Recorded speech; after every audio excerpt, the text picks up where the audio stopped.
जय हिंद। मैं एक ओजांकियन। पर्यावरण के संतुलन के लिए यह जरूरी है कि मनुष्य के साथ साथ जीव जंतुओं का अस्तित्व बना रहे। इनमें से किसी एक का भी कम होना या विलुप्त होना पर्यावरण के लिए गंभीर खतरा बन सकता है। ऐसे में इकोसिस्टम को संतुलित बनाए रखने में बाघों की महत्वपूर्ण भूमिका है। कहा जाता है कि बाघ जंगलों की सुरक्षा में बड़ी भूमिका निभाते हैं। हरे भरे जंगलों से लेकर पानी के स्रोतों और लहलहाते खेतों के लिए भी बाघों की अहम भूमिका है। लेकिन जंगलों के कटने के कारण धरती का तापमान बढ़ रहा है और मौसम का मिजाज बदल रहा है। वहीं बाघों को अपनी अस्तित्व की लड़ाई भी लड़नी पड़ रही है। पिछले 100 वर्षों में बाघों की संख्या काफ़ी घटी है। 1913 के आंकड़ों के अनुसार पूरी दुनिया में बाघों की संख्या लगभग 1 लाख से अधिक थी, परंतु इनका शिकार, पर्यावरणीय संकट और प्राकृतिक आपदाओं के कारण इनकी संख्या में काफ़ी तेज़ी से गिरावट हुई और 2013 आते आते देखा गया कि इनकी संख्या केवल 3274 रह गई। 2014 में यह आंकड़ा और भी चिंताजनक थे। पूरी दुनिया में 3200 ही बाघ शेष, जो कि केवल 3% ही बचा था।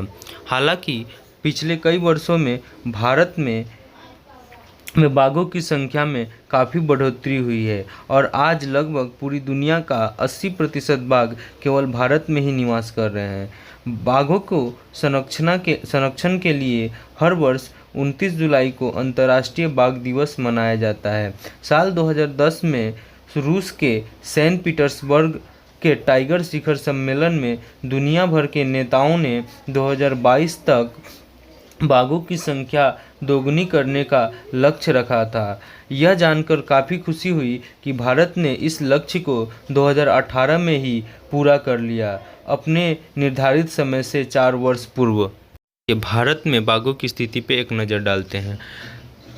20वीं सदी के प्रारंभ में भारत में 40,000 से अधिक बाघों की संख्या थी। 1969 आते आते प्राकृतिक आपदाओं और हो रहे इनके शिकारों के कारण काफ़ी तेज़ी से घटी और 1969 में कैलाश संकले ने सरकार का ध्यान इस ओर आकर्षित किया। इन्हीं के प्रयासों के द्वारा 1973 में प्रोजेक्ट टाइगर लॉन्च किया गया। उस समय बाघों की संख्या 1900 थी।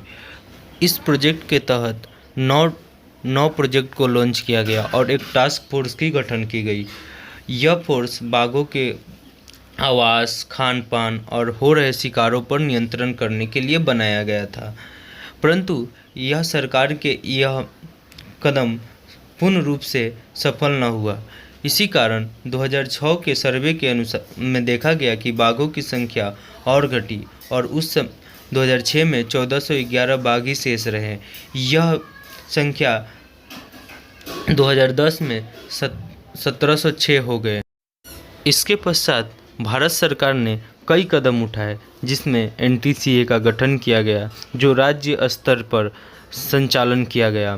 बाघों के संरक्षण के लिए फाउंडेशन का निर्माण किया गया। 2007 में वन जीव अपराध नियंत्रण ब्यूरो की स्थापना की गई। इसके पश्चात STPF का गठन किया गया। सरकार के इन प्रयासों के कारण इनकी संख्या में काफ़ी वृद्धि हुई। 2010 में 1706, 2014 में 2226 और 2018 आते आते इनकी संख्या में इनकी संख्या बढ़कर 2967 हो गई। बाघों की संरक्षण के लिए भारत सरकार ने अपने पड़ोसी देशों से कई समझौते कर रखे हैं, जैसे चीन के साथ बाघ संरक्षण समझौता, नेपाल के साथ अवैध व्यापार रोकने के लिए समझौता, बांग्लादेश के साथ बंगाल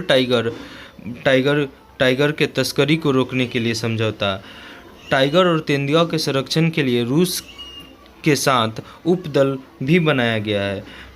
ग्लोबल टाइगर फोरम का भी गठन किया गया है।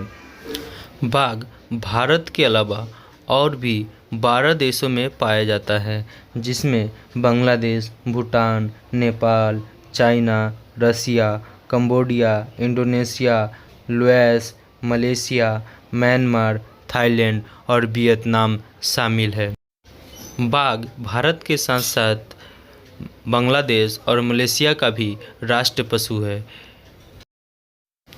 भारत और विश्व के सभी देशों के प्रयासों के कारण आज बाघों की संख्या में काफ़ी अच्छी बढ़ोतरी हुई है।